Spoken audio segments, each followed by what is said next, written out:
Today I'm going to view the most insane collection of Black Sabbath records I will probably ever see. It includes some of the rarest 7-inch singles from all across the world, and probably most impressively of them all, he's got some mega rare one-off acetates from some of their very early albums. If you want to see the best Black Sabbath collection you're probably ever going to see, keep watching. Hey guys, welcome back to another collector feature on the channel. Today it is Chris. Now Chris is a tattoo artist located in Eastbourne. He specialises in tribal tattoos, he does full body stuff. Here's a couple of pictures to show his kind of tattooing. I feel like it's really cool. Now he got in contact with me. He said to me, Jake, I've got some of the rarest Black Sabbath 7-inch singles and acetates, including alternate covers, rare bootlegs, and countries that literally span across the world. There's Thailand, Italy, India, Ethiopia, Peru, Spain, the list goes on. Now you know the drill by now. Not only are we going to go down to Eastbourne to meet Chris, but we're going to go record shopping, get to know him, and we're going to delve into his amazing collection afterwards. I promise you, you're going to be in awe of some of the stuff that you're going to see on this video today. If you do go on to enjoy this video, please leave a like and subscribe. If you feel like you've got a one-off collection to share with the world, click up here to sign up to be in one of these very videos. My first port of call was to drive down to Eastbourne and meet Chris. Now, there's only one shop today on the hunt, and that is Frontier Records in Eastbourne. Okay, Chris, so where are we off to? Well, it used to be called a vinyl Frontier. Okay. Let's hope there's some vinyl there now. Is it only called the Frontier now? It looks that way, doesn't it? Well, let's hope there is vinyl there is some there. vinyl, we'll see. I haven't been here for a little while, so... All right. There's the hole. There's the hole. The basement, the hole? The hole. Is it down here? Well, it really is a basement, isn't it? That's where the booze is. Oh, yeah, look. Oh, wow. I haven't been here for look, ages. you got your drinks there and everything? Yeah, yeah. Oh, yeah, Look still at got a this. fair bit of vinyl down here. So, yeah, it's got a bit of a mixture of second-hand stuff. So, from what I understand, your main thing is rare as hen's teeth, Black Sabbath, acetates, 7-inch singles, and just real oddities, basically. Yeah, I like different variations, so sleeve variations. So Yeah. if I see an unusual sleeve variation or label variation, I might do that. So fairly geeky, yeah. So I'd obviously prefer really good condition. Really tricky with Sabbath because they're generally pretty well played. Yeah. South American ones, Portuguese, Spanish ones tend to be absolutely shot. So if you can get a decent one, forget it looking for mint because quite a lot of them aren't. Just find it. Just finding it. Just a copy. Just finding it and getting one, and then if you can get another one, or you can do the old switcheroo and get a decent sleeve and a decent vinyl over the years, and find one good one, sell the duff one, and then move on. That's basically my method. Just as long as I can get them. Sabbath was weird. It's sort of I've always collected records since I was a kid. I think it started with Iron Maiden. Really was my first love. Seeing sort of Eddie on the front cover of, I think it was Killers was the first album I bought. Great cover. Oh, amazing. And I used to go into a Woolworths and search through the bin. They used to have like a 7-inch bin when the stuff went out the charts, so it'd be like 30p or something. So you just buy those with my pocket money. But that was basically what I spent my pocket money on. And then it sort of escalated. So as soon as I started working, I worked in Croydon, and they used to have Beano's, which is a huge record shop in Croydon. Absolutely ridiculous. It was so big, they had everything. Bought a lot of my Maiden stuff from there, Soundhouse tapes, some of the early 7-inch singles. There's a couple of that's got away. They had a brown vinyl of Twilight Zone, which I think the last copy I saw went for about £6,000. So that I should have bought, but I didn't. And it wasn't that much. I think it was a couple of £100, and I thought that was too expensive at the time. Probably was at the time. Probably, at the time, it would seem like an awful lot of money, yeah. So what drew you to Black Sabbath after Well, I love Iron Sabbath. Maiden? I think my mum and dad were always into music. They had a decent record collection, played a lot of vinyl, and they're quite young, my mum and dad as well. So I think they had a sort of younger taste. So it wasn't that far from what I was listening to. Yeah. After that, I think I remember the Black Sabbath Greatest Hits. The cover of that with the Peter de Bruegel artwork, and that really resonated with me. I just thought it was such a cool cover. My mum was really into art as well, surrealist art, so there was always a bit of that at home, so it sort of fed into that. I listened to that album, and that's how I got into it, because that's the only album they had of Sabbath, and it was like, that's a good introduction. Yeah, The Greatest Hits. all their best songs. All the best songs from the first few albums. Fast forward probably 20 plus years, I started getting a bit of like the original Vertigo albums, and then I got the odd foreign press, and then the odd weird Thai bootleggy kind of semi-legit pressing. Yeah. And then I bought a couple of 7-inch singles, and then picture discs, and then 7-inch picture sleeves, and then the sort of whole, then it opened up a horrible, expensive void. It sounded like it already opened up long It before was way that. before then, yeah. I Yeah. think it could have been anywhere really, but yeah, that's what really did it. It was seeing. I think this. I didn't realise that Sabbath had such variation on the 7-inch picture sleeves, and it wasn't something I'd ever really collected massively. Yeah. But they're so varied, and there's so many different variations, and even non-picture sleeves as well, which we'll get to see later. So I collected a lot of the foreign picture sleeves. They're really unusual, really cool artwork. There's tons of Thai bootlegs with really cool artwork as well. So I got into collecting those, and then I got a couple of acetates, 7-inch acetates. Then I was lucky enough to know a collector who had an acetate for sale, which was a really early one on Fontana. So then I got that. Then I bought a couple of really big acetates, which are like pre-production acetates for Paranoid. It seemed like there was a period of about 5 years where I just started picking up loads of stuff. I had some spare cash and it all went on that. Do you regret it? No, not at all. I love it. And it's a bit weird because obviously like any collecting, you have a selection of things that you never look at and you kind of want to keep sort of almost hermetically sealed. And then you get them out and go, ooh, that's nice. Ooh, and then you show somebody who's equally as obsessive or interested in it. I had a very close friend, Graham, who's sadly no longer with us, who was a good collector. So we would spend a lot of time at conventions and record fairs together, buying or looking for stuff. That was really good. So we could geek out and spend days looking at the same album but at a different fair many times. I'm sure there's going to be a lot of people that are going to geek out with you today. You never know. That's interesting. What's that? Rolling Stones. This is like a weird Pax. Is it going to be French? I think it might be maybe it's South American. I don't know. I've never seen this before. They put it there because they Well, I knew you don't were know. coming. It's weird, isn't it? Israeli.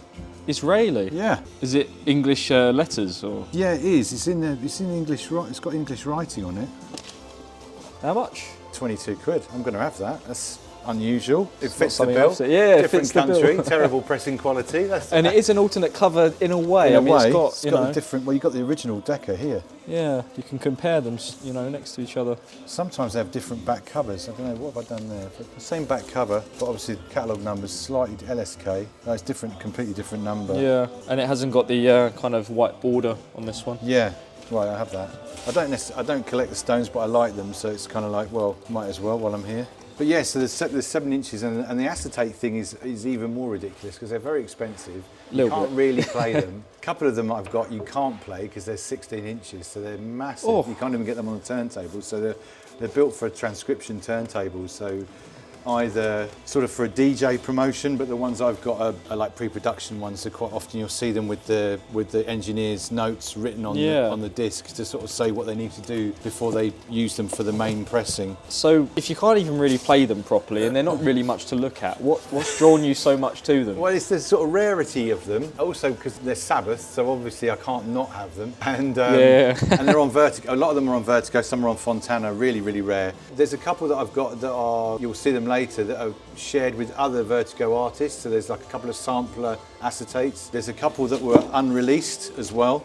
So there's like 7-inch edits of records that were never released as singles, but they were obviously muting them for release, and they never did. So they weren't released. So that's quite a nice thing to get. That's my main area. I collect other things like ZZ Top I really like. So early ZZ Top on London.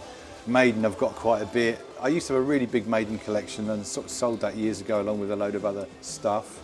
Have you got any really interesting stories about acquiring any of your grails? Well, it's the Utrecht Fair. I went there with my best friend a few years back and was incredibly overwhelmed by the size and the enormity of the record collecting availability. It was absolutely crazy. Wow, that's cool. I've heard you have to take at least 4 figures there to yeah, you need do a lot. anything. You need a lot of money, and you need a lot of time, and you need to probably take some medication to keep any ADHD or any other forms of personality quirks in order, because it is insanely overwhelming. There's so much stuff there, and I had 2 things on my list, which was a Japanese copy of Hard Road on 7-inch by Black Sabbath, and also Black Sabbath, Portuguese promo-only picture sleeve of Children of the Grave, both of which were really eluding me. Hard Road is very, very difficult to find in any condition at all, and as the other one's not easy to find. It's got writing on that sleeve, but anyway, I did the whole 2 days, and right at the end of the second day, I was looking at some Japanese records. There was a stall selling just Japanese stuff. As luck would have it, they had Hard Road on the wall. I couldn't believe it. So I spent 2 days looking, and it was right in front of me. 400 quid later, and it was mine.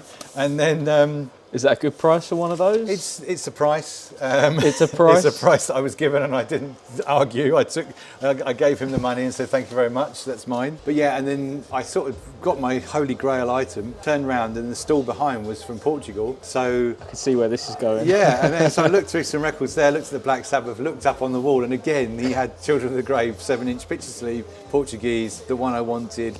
Some writing on the sleeve, but they all do, and they're usually chewed up, dogs eating it, been weed on a carpet somewhere. It was amazing, so I got that as well. So again, there goes the other 350 euros or whatever it was, and off I went skipping happily away after 2 days of searching.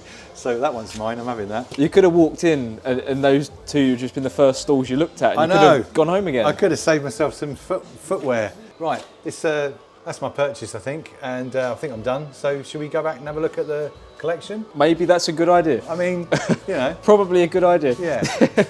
Let's do it. Let's do it.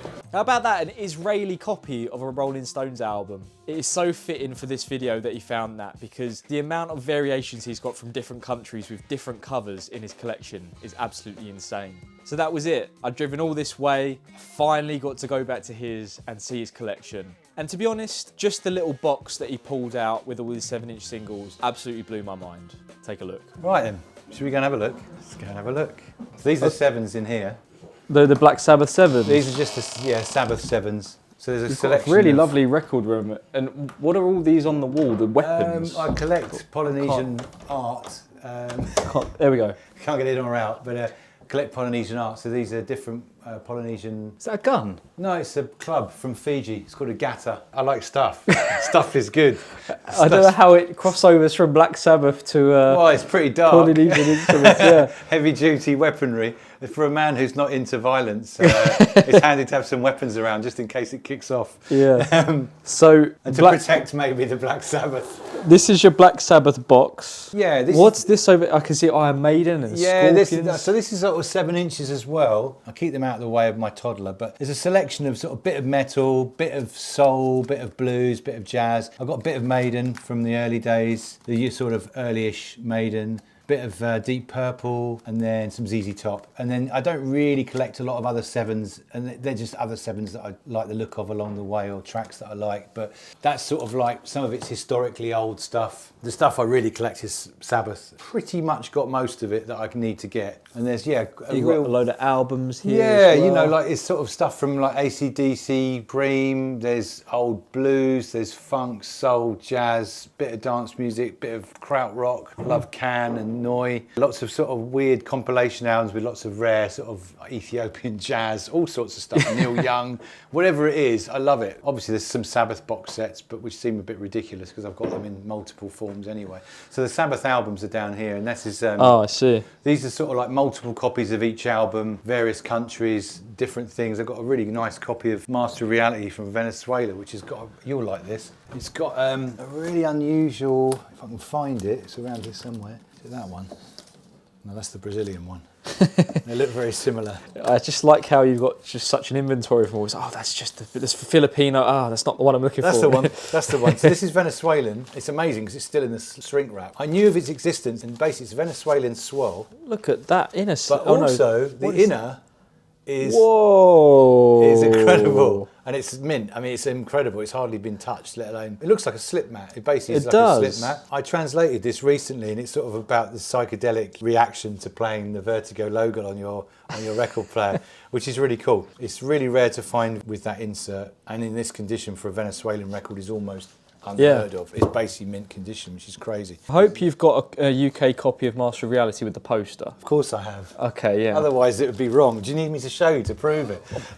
You could, I mean... I've got various ones with posters. There's different posters for different releases as well. Really? Yeah, so the American one has got if you look at it, it's slightly smaller. Some of them actually have the catalogue number printed on them. So you can tell they're not like a dodgy bootleg from eBay. I see. The German one has a full 12-inch fold out. So instead of it being smaller, the poster is actually 12 by 12. It's a 6 times 12-inch fold out. So it's a much bigger poster. Didn't know that there was different posters existed. Yeah, I've got a few. So I don't know which one they are, but there's a reissue, so we won't bother with that. Okay, so I've got a New Zealand one. That's a different cover. No gatefold, large swirl. This is some weird Korean bootleg one, which has got a really cool sleeve. Spaceship, but it's a box sleeve, but a spaceship label with Sweet Life instead of Sweet Leaf. This is the American one I was saying about, actually, so this one's got a variant. So it's gatefold, but it's not a box sleeve. It's not a box sleeve, it's not a gatefold, it's just a single sleeve. It's embossed, it's on Warner Brothers, and the poster is slightly bigger, I think, than the UK one. And it's got, if I remember rightly, yeah, it's got the catalogue number, BS2, whatever it is. And printed. And made in the USA. Let's see. If you can pick that up on the screen, Yes, it's pretty small. It's very small. Yeah, this one's from Brazil, it's a nice cover. Wow. It's not a box. The orange. Yeah, the orange is amazing, and it's not embossed, but it's got like the white outline to make it look embossed. That's the Venezuelan one again with the slip mat. All different colours almost as well. That's the one. That's the UK one. So that's with the inverted black logo. And then the poster is in here, I believe. It is. Just don't damage it. Yeah. So it's smaller. You can see from the American one, and it's more square. I think is this a 6-fold one as well? Yeah. So the American's only 4-fold, and that's the UK one. There's nothing on there as far as I remember. And I've got another one as well, which I think might even be a WWA one. I digress, as usual. Try and get that in there without devaluing it by £500. So this is a Spaceship Australian one. And this has got a poster. Oh, there's maybe, is there 2 in here? Oh, I've got 2, that's why. I forgot, I bought 2, the classic. I haven't got that, I've got that. Yeah. So it's a swirl, but with a plastic inner sleeve. And it's more like the swirl you get on the sort of third press Paranoids. And then again, this one, really square. And I think this might have a logo on it. I don't know, maybe I've got another one then. Anyway, there's another one. I think there might even be one knocking around somewhere that has that's got Black Sabbath actually written on the poster, like the logo. Can't remember which press it is, and it might be that it's tucked away somewhere else. A very, very snapshot of the vinyl. Well, that's just a Holy Grail section there, but that's not even. That's sort of the tip of the iceberg, really. Is it that? Yeah. Yeah, these are the 7s, so this is a bit of a labour of love. So I've tried to get as much information and find as many of the 7 inches that are available. Sit this side, really. If that's all right, because of the light. Yeah, of course. Try to get as many as I can. So unusually, they released a lot of different picture sleeves in different countries. So most bands, especially Maiden, they would have pretty much the same sleeve, but maybe a different back cover. With Sabbath, it's all different artwork. The 7 inches, I've set them out in chronological order, and I mean, starting off with like a Fontana, which was the label they were on before Vertigo. They released Evil Woman, the first single on Fontana, and the album was released on Fontana and was going to be released on Fontana, and it was in Australia and a couple of other countries, but I think Vertigo was the sort of fledgling label, so I think they moved the album release over to Vertigo, but the first single had already come out. So this is obviously probably very, very early 1970, or it's probably more like 1969 on Fontana. This is the Wizard acetate, and then there's a couple of other. This is a stock copy, sadly with writing on the sleeve, it's quite hard to get. This is the Evil Woman Japanese picture sleeve. I've also got the red label promo, which is insanely hard to get hold of. It's in really good nick, apart from there's a bit of label damage, sadly. I think it was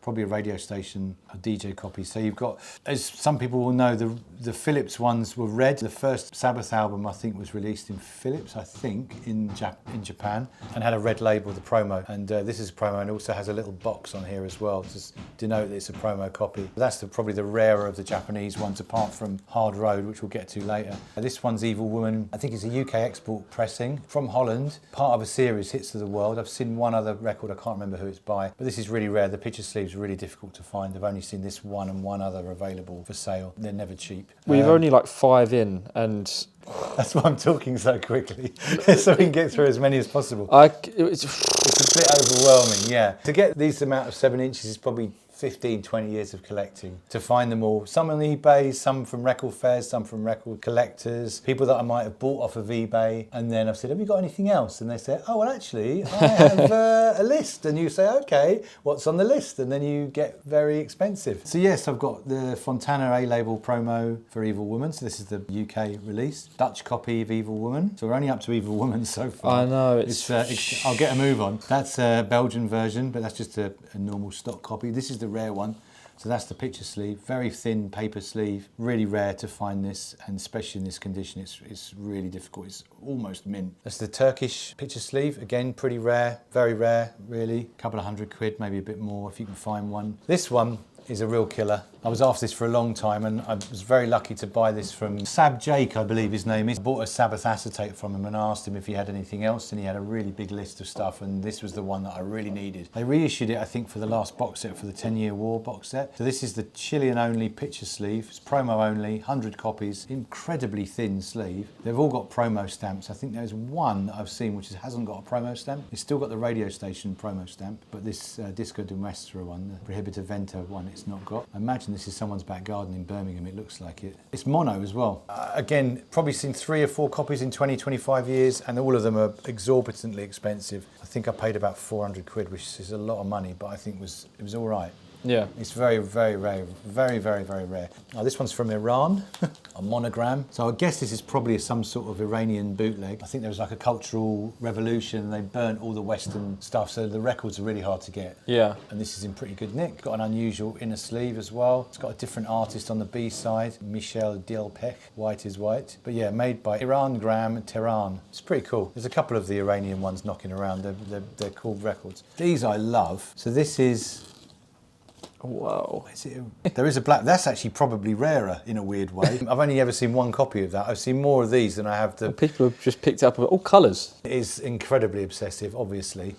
These are similar, but there's not one that is exactly the same. This is brighter, this one's a bit darker, and this one's completely different. It's like opal. Yeah. In the ground. Yeah, you dig it up and they are like opal. Yeah, these are amazing. And this one I love because it's so bold and so like 4 different colours. This one's cool. Venezuelan. Look at that. Copy of The Wizard with Paranoid on the back. Yes, that's from Venezuela. Nice label, nice green label. It's very cool. Cool sleeve as well. This one's really rare. This is cool.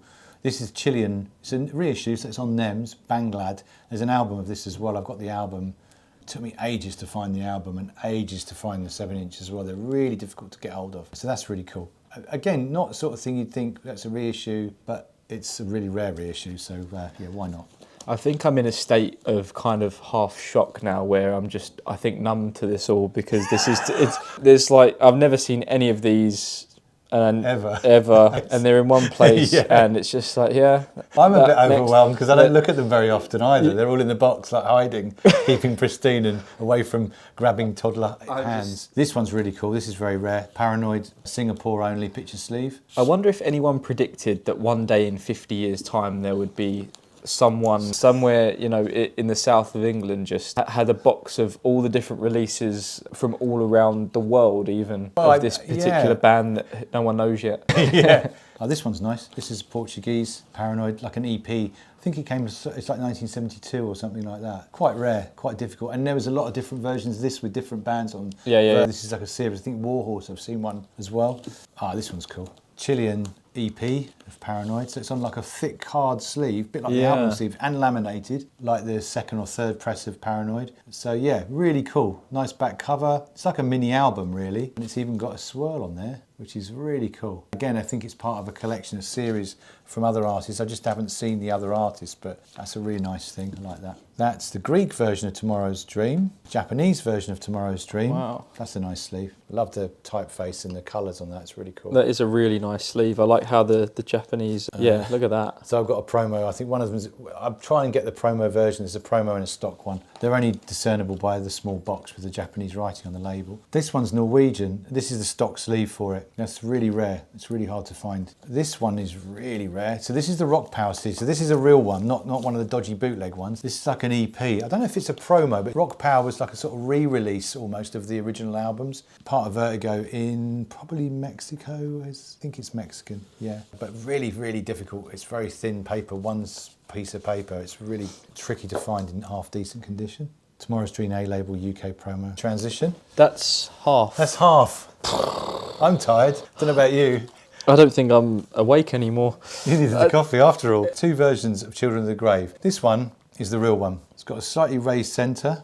This is the promo split with Status Quo. 100 copies pressed in-house for phonogram. But this one, I don't know if you'll pick it up on the camera, has got a stamped matrix underneath the label. This one, I found at a record fair, and I wasn't aware that there was a bootleg, but I'm assuming this is because this has got slightly different label, not as good quality printing. This isn't raised, and it's got a hand-scratched matrix, which would suggest, if it's an in-house promo, that it isn't real. So I think that's a bootleg. So one to look out for if you're out and about at record fairs, because this is a 350 to 500 pound record. So you don't want to make the mistake. Luckily, I only paid 50 quid for the bootleg, so I was pretty convinced it was a boot. This is the Children of the Grave white label promo. They all have this sample record for sale on there. Some of them have handwriting, some of them don't have any writing on them. It's double-sided. It's rare thing. It was never released as a 7-inch in the UK. It was muted for a 7-inch in the UK, and this is the acetate. So this is the radio edit from 1971 of Children of the Grave, Vertigo Swirl.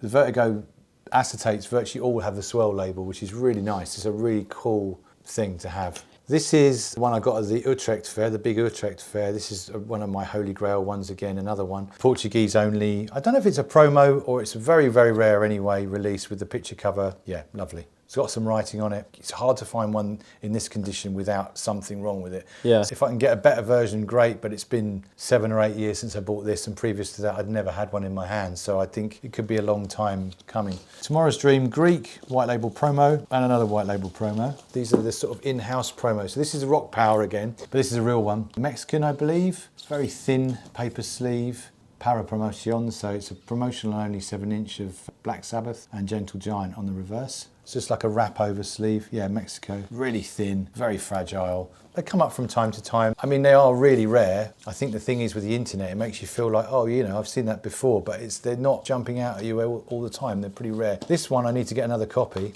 because for some reason someone's trimmed the sleeve, but it's so rare that I just had to have it. I love the guitar on the front. The artwork's great.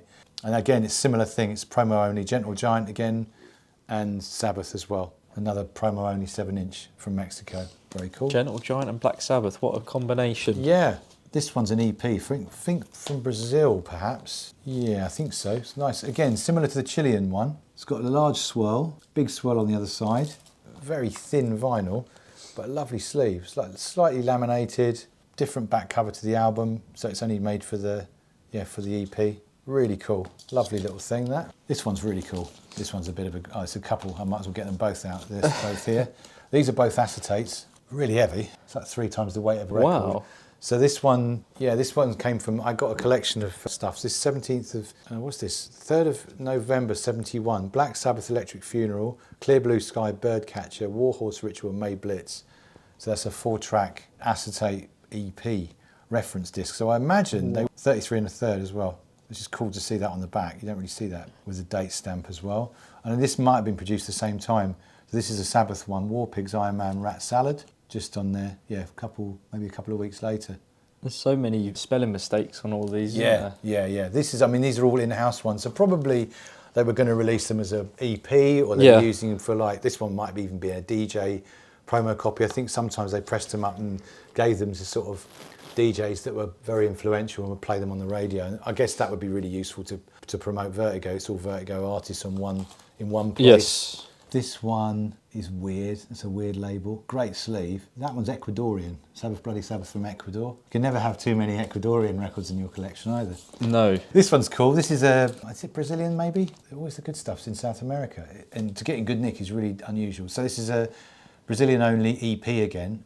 Really thick card sleeve, laminated, it's really nice. Mini sort of album again with a swirl, really cool. And then I met Tony Iommi a couple of times, and the second time I met him, he was kind enough to sign this one. I actually broke the record, so I'd replaced it, so I thought, well, it doesn't matter, I'll get him to sign this sleeve. So I'm a bit funny about people signing sleeves as well, because I actually prefer them almost to be unsigned. I think they look better. I've got an Iron Maiden album, however, that is fully autographed by the first album, original lineup, but with the proper signatures, so they were done at the time. We're getting through them, Jake. We're hanging in there, man. Slowly getting there. Sabbath Bloody Sabbath Japan, and I'm not going to get them out, but it's a promo one and a stock one. Japanese Never Say Die. That one's quite a rare picture sleeve, quite tricky to find. Again, in good nick, it's really hard. This is this is good. This is a Dutch. This is a promo one. It's got the stickers, but these are Vertigo stickers, promo only stickers. It's got it on the label as well. I've seen these on a few of the old Sabbath albums along the years. That's the same one, just without the promo stickers.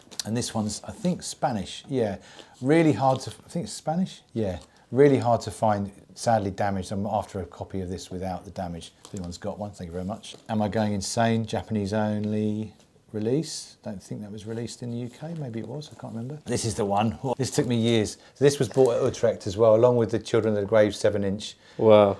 The two records that were on my list, I got both of them in Utrecht. So they cost a lot of money, but it's so unfeasibly rare, this one. You don't see it anywhere ever. So I think it was the last single they did with Ozzy. So it was a good one. I think probably just wasn't given a big release anywhere. This one is Japanese. This one's cool. This is the Iranian one. So this has got, again, Iran was going through the Cultural Revolution, so they didn't get any proper releases over there. So they had bootlegs pretty much.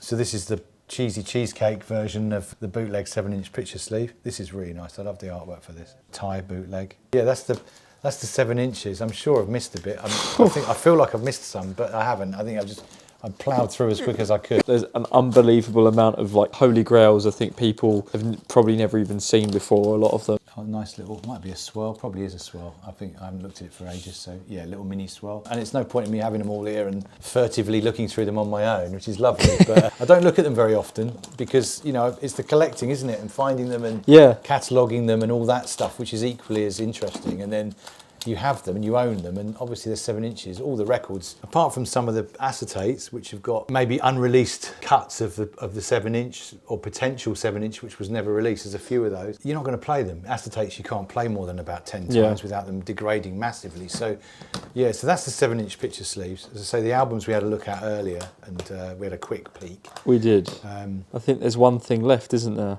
What are these? So these are variations. Some of them are promos. Most of them are acetates, so they're probably either in-house promotional acetates. An acetate, probably most people will know, but it's a metal disc with a thin lacquer layer. They would have used it in-house to cut pre-production versions of an album, so before they make the final pressing, they would use an acetate to ascertain track listing. Also, they would use it sort of historically as a sort of demo disc, so they would record maybe what they were doing in the studio, put it on an acetate, take it home, work on it, take it back the next day, do another version. So a lot of Beatles one exists like that. Sabbath, I think, was more like in-house stuff, pre-production, muted singles. Yes. There's a couple of things that are from South Africa that are DJ, and they came from DJ collections. So I think they were given to DJs as a means of promoting the album before the test pressings were even made. They would have been prior to white labels. It would have been the absolute start of the album sort of being out there in the general public, I guess. This one I got from a guy, Sab Jake, who I bought a few bits from. This is lovely. November 1969. So this is Black Sabbath, Wicked World radio edit. So never released on any other format other than on acetate, I believe, on Fontana, which is really nice. It's, you know, one of the, like with the 7-inch of The Wizard, one of the only Fontana ones. There is another one around which I missed out on, which was October 69, which was slightly older. So that's the oldest one I know. This is the second oldest one I know to exist, although I don't know how old the Wizard 7-inch one is that I've got, because it doesn't have a date on it, so we'll never know. This one I bought how many years ago? This is a classic eBay purchase from America, of all places. I've had it for 12 years, so you're probably the third person to see these. I mean... Can you hold one up to this? That's how big it is. It's 16 inches of pure joy. I've never heard anyone say that before. No, they've never said 16 inches, that's for sure. Wow. So it's a pre-production acetate, test lacquer of Paranoid. So it's split across 2 acetates, basically, Vertigo acetates. So these would be used... I don't know if these have got writing on. One of them did, and I probably forgot to show you. Taped at the bottom. So there's it's massive. It's the size of my arm. So I don't know if this has got any writing on. No, it doesn't. The other ones, I've got one of the 10-inch ones has got some engineers' notes on it. But basically, they were being used to sort of prep the album before. These are called reference discs. And the grooves are, they only start up to they start in from so, I guess about 12 inches, maybe bigger. I don't know. It looks massive, but so they would cut it based on what they would use for the album. These would be on a transcription turntable, which can play something this big, which they sometimes used as DJs. I don't know why they printed them so big, but yeah, this is both of them. It's quite. The other one, there was another one of the first album. In fact, I've got another acetate, which is not here for some reason. So there you go. I think we're both... I'm numbed. What is next for you? Like, what is there anything that you've been still looking for a very long time? For Sabbath? Yeah. It's a bit weird because I have got to the point where there's not a lot to get. I want to get all the Japanese albums with obies, standard. I haven't got any of them with obies, so I'd like to do that. I think that's the only thing I can really do. 7-inch wise, I don't think there's anything, unless somebody wants to correct me, that I'm missing. You know the Attention albums? Yes. There's a 7-inch which was released in, I want to say Nigeria, but I don't think it is, but it's an African country, and it was on 7-inch and it was released in 1972. And that one's really rare. I saw one on Discogs, but it was like 400 quid and I'm paying 400 quid for it. It's the stock one, there's no picture sleeve. It's really rare though, so I don't know, it's subjective as to whether it's worth that sort of money or not. It's worth it to somebody, I'm just not that somebody at the moment. I don't feel like, and also my priorities have changed because I've got a young child, so obviously I've done my collecting when I was able to spend the sort of money I can. So I'm very lucky in that I've amassed a really nice collection. If somebody makes me aware of something else, I know there's a version of this one, the 216-inch of Master Reality, because I've seen it and I missed out on getting it. So that I would like to get. Any other acetates really. The first album, 4-track acetate with the large swell, I really want to get. And there's 2 different versions I've seen with different stamps, the acetate stamps. So that would be good to get both of those for full completist obsession. Well, thank you so much for sharing it with us. And it's now kind of out in the world, and you don't even have to get your box set now. You could just watch it on your screen and be like, oh yeah, look, yeah. Let's say, then I can sell it all. Then I can just sell it all and then you put it all, Just start again. Well, thank you so much for having me round. Cheers, man. I really appreciate it. Nice to meet you as well. Thank you. And I think I really enjoyed that. I think because I'm Noel. If you're as blown away as me, please leave a comment telling me what's the most impressive thing about his collection. I find it so cool how he also collects Polynesian weapons of all things. Thank you so much for watching this video. If you did enjoy this one, check out the video where we met Stephen. Now he has 74 Vertigo swells. We saw a lot of Vertigo swells in this video, but they were all Black Sabbath. He has 74 unique bands, and I think there's only about 90. Not only that, but he's got an entire shelf full of rare prog and folk stuff. I think you're going to really love it. Click up there to watch. Bye-bye.